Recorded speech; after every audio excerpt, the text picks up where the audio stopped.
আসসালামু আলাইকুম ভিউয়ার্স, আশা করি সবাই ভালো আছেন। আলহামদুলিল্লাহ আমি আল্লাহর রহমতে ভালো আছি। তো আমি আজকে আপনাদের জন্য আর একটা নতুন ডিশ নিয়ে আসলাম, সেটা হলো বিফ সিজলিং। খুবই সিম্পল হইতে দেখাবো। আমি এভাবে রেখে দিয়েছিলাম, কিন্তু আমার আস্ত পিস আনলে ভালো হইতো, সমস্যা নেই।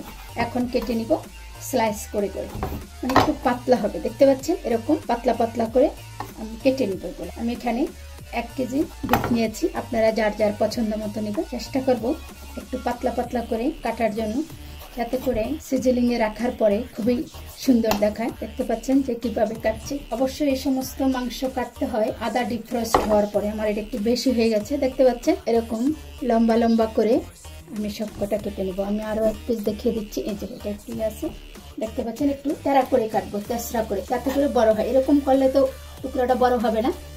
কাটার মধ্যে একটা, আর এইভাবে কাটলে জিনিসটা সিদ্ধ হয় খুব তাড়াতাড়ি, মানে বিফ বিশেষ করে খুব তাড়াতাড়ি সিদ্ধ হয় একটু আড়াআড়ি করে কাটলে।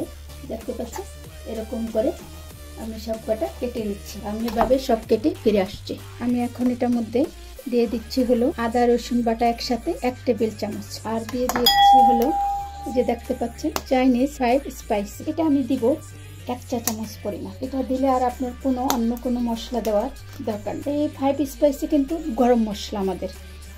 1 চা চামচের চাইতে একটু বেশি দিলাম, যেহেতু এটা কেজি আছে। আমি এটা ভালো করে ম্যারিনেট করে নিই। এর মধ্যে আর কোনো কিছু এখন দিব না, শুধু এটা আমি পানি দিয়ে এরকম আমি এটা ম্যারিনেট করে 15 মিনিট রেখে দিব। আর এর মধ্যে আমি আর একটু গরম মশলা গুঁড়া বলবো না, এটা ক্রাশ বলবো, এই রেখে দিয়েছি 1 চা চামচ পরিমাণ দিই। কারণ চাইনিজ রান্নায় কিন্তু গরম গোলমরিচের গুঁড়া খুবই ভালো যায়। এখন আমি এটা রেখে দিচ্ছি এক পাশে 15 মিনিট পরে আমি এটাকে 1 কাপ পানি দিয়ে আমি সিদ্ধ করে নিব। যদি মনে করেন যে আরো পানি লাগে তখন গরম পানি দিতে হবে। আমি রেখে দিচ্ছি।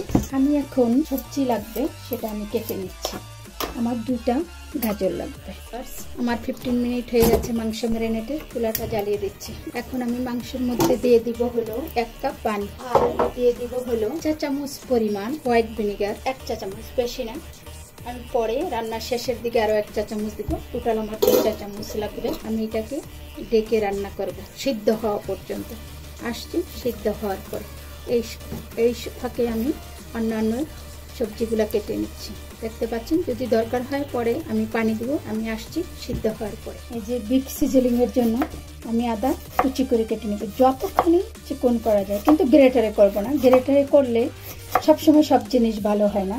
এক একটা জিনিসের সিস্টেম আছে। চেষ্টা করবো আমরা ওই ফাইনালি চপ করার জন্য। তবে ছুরিটা যদি আগে খুব ভালো করে ধার করে নেওয়া যায়, খুবই ভালো ফাইনালি চপ। এরকম চিকন চাই, একটু মোটা হলেও সমস্যা নেই, চিকন করবো। চিকন করতে পারছি দেখে করছি, মানে ছুরিটা একটু আগে ধার দিয়েছি তো খুব ভালো সেজন্য। যদি ছুরিতে ধার না থাকতো তাহলে কিন্তু হতো না। তবে আমি সবাইকে বলবো যে চাইনিজ রান্না করার আগে ছুরি ধার করার এটা হাতের কাছে রাখতে হবে। অনেকগুলো ছুরির, আমার এখানে আমার মাংস আছে 1 কেজি, তো আধা কেজিতে 1 টেবিল চামচ লাগে। তো আমি এখানে 2 টেবিল চামচ দেবো। আমার 2 টেবিল চামচ হয়ে গেছে। আমি আরেকটু বেশি কেটে রাখি।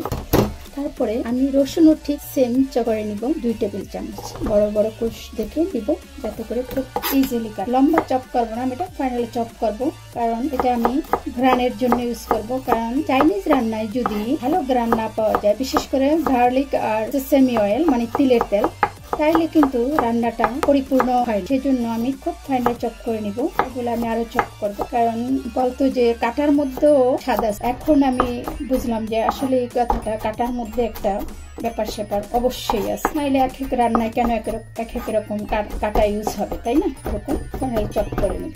চাইলে আমি গ্রেট করতে পারতাম, গ্রেট করলে কিন্তু রসুনের যে রসটা আছে সেটা কিন্তু পড়ে যেত, নিচে দিয়ে থেতলে যেত। সেজন্য আমি আর ওরকম করলাম না। এখানে আমার 2 টেবিল চামচ হবে না, 1.5 টেবিল চামচ হবে। আরো আমার আধা টেবিল চামচ লাগবে। আমি 2 টেবিল চামচ করে ফিরে আসছি। গেলে আমার ফাইনালি চপ। আর আমি এখন কেটে নিব হলো সবজিগুলো। গাজর আমার লাগবে, একটা বড় পেঁয়াজ, এই 3-4টা জিনিস আমার লাগবে। আর লাগবে হলো স্প্রিং অনিয়ন, খুবই ফ্রেশ। আমার জীবনে প্রথম আমি ইংল্যান্ডে এত ফ্রেশ আর এত বড় পাতাওয়ালা স্প্রিং অনিয়ন পেয়েছি। একটা জিনিস দেখিয়ে দিচ্ছি। এই যে গাজরটা, এই গাজরটা আমি ইউজ করব, এটা করব না। আর একটু কেটে দেখি, হ্যাঁ করা যাবে। যে এরকম যদি ভিতরটা পুরু হয়ে যায় তাহলে আমি এটা ইউজ করব না।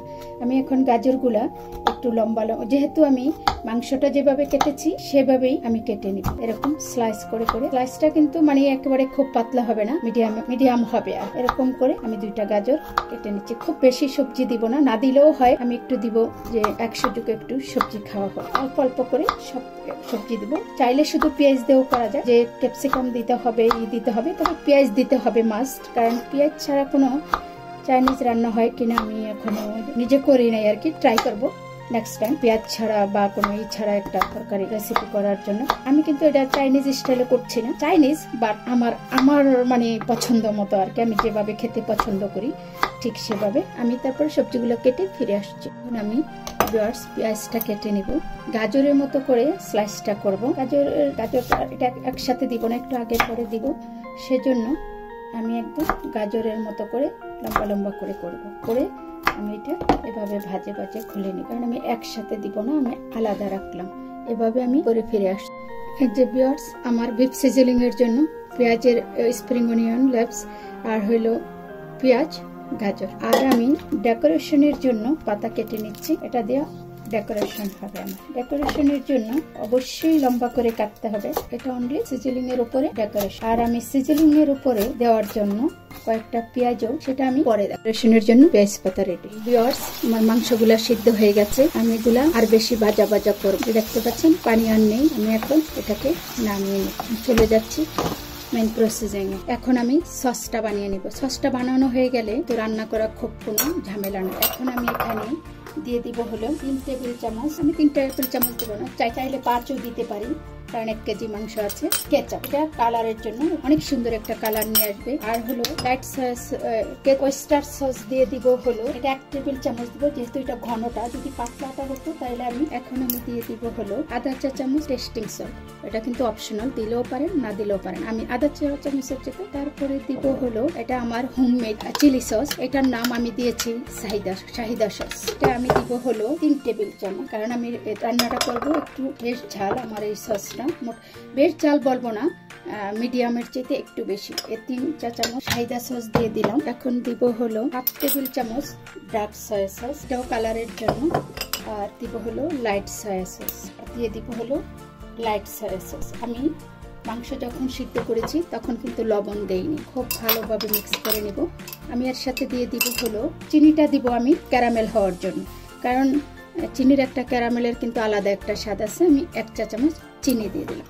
এটা আমি মিক্স করে পাশে রেখে দিলাম। যদি এই সসটা বানানো থাকে রান্না করতে কিন্তু খুব একটা বেশি সময় লাগে না। এই সস খুঁজে বের করাই হচ্ছে সবচেয়ে বেশি সময়ের ব্যাপার। এটা আমি রেখে দিলাম, চলে যাচ্ছি চুলায়।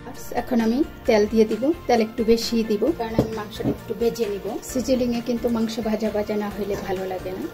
আমি এই যে চুলার আঁচ বাড়িয়ে দিয়ে অপেক্ষা করছি তেল গরম হওয়া পর্যন্ত। তেল গরম হয়ে গিয়েছে, এখন আমি দিয়ে দিচ্ছি 1 টেবিল চামচ করে, বাকিটা আমি একটু পরে ইউজ করবো। যে দেখতে পাচ্ছেন একটু কালারটা চেঞ্জ হওয়ার পরেই আমি দিয়ে দিব হলো সিদ্ধ করা মাংসগুলা।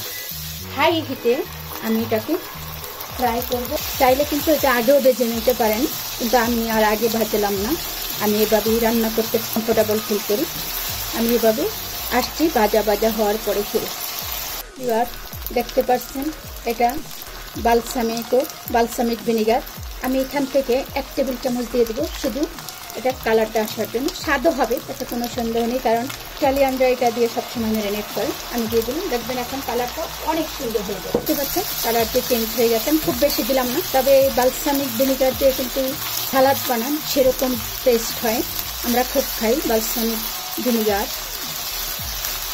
দেখতে পাচ্ছেন যে কালারটা চেঞ্জ হয়ে গিয়েছে। এখন আমি এর মধ্যে দিয়ে দিব হলো যে 1 টেবিল চামচ রসুন আছে। আমি সবটা ভাজা ভাজা করতে চাইনি, একটু কাঁচা থাকলে যাতে করে মুখের মধ্যে পড়ে, সেই জন্য আমি এটা পরে দিই।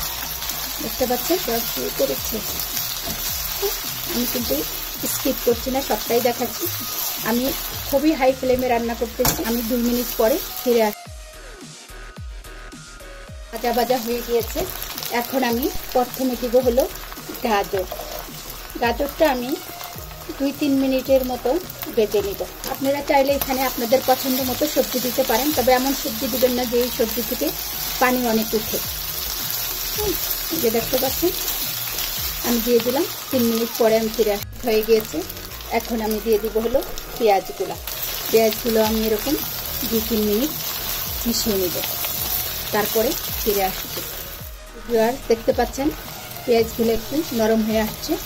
এখন আমি দিয়ে দিব হলো মিক্স করা সসটা। এটা আমি একটু ঝোল ঝোল রাখবো, যেহেতু সিজলিং প্লেটে দেওয়ার পরে এটা কিন্তু বুঝতেই পারতেছেন কী হবে। তো ঠিক আছে, আমি এখন দেখাচ্ছি। এই যে আমি এটাকে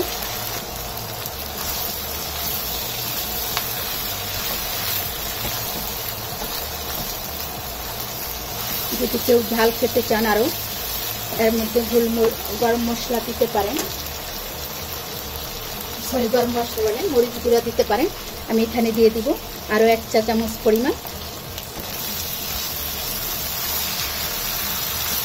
আমার রান্না প্রায় রেডি। আমি খালি বাটিটা ধুয়ে একটু পানি দিব, কারণ বাটির মধ্যে তো সব স্বাদ লুকিয়ে আছে। সেটাকে দিয়ে আমি চুলাটা বন্ধ করে দিব, কারণ আমি সিজলিং করার আগে আবার এটাকে একটু বলক আনতে হবে, সেজন্য ওটা পরিপূর্ণ হলো না। এমনও তো হতে পারে যে এর মধ্যেই সব বরকত লুকিয়ে আছে। দেখতে পাচ্ছেন আমার রান্না কিন্তু হয়ে গেছে। এখন আমি দিয়ে দিব হলো আমার বিফ সিজলিং ডান। দেখতে পাচ্ছেন এরকম একটু আমি রাখবো। চুলা বন্ধ করে দিয়েছি, আমি আসছি পরে সিজলিং করার জন্য। ভিউয়ার্স এই যে আমার বিফ সিজলিং রেডি। এখন আমি এই যে ওদিকে সিজলিং হচ্ছে হাঁড়ি, সিজলিং প্লেট, এখন আমি ওটার মধ্যে ঢেলে দিব। দেখতে পাচ্ছি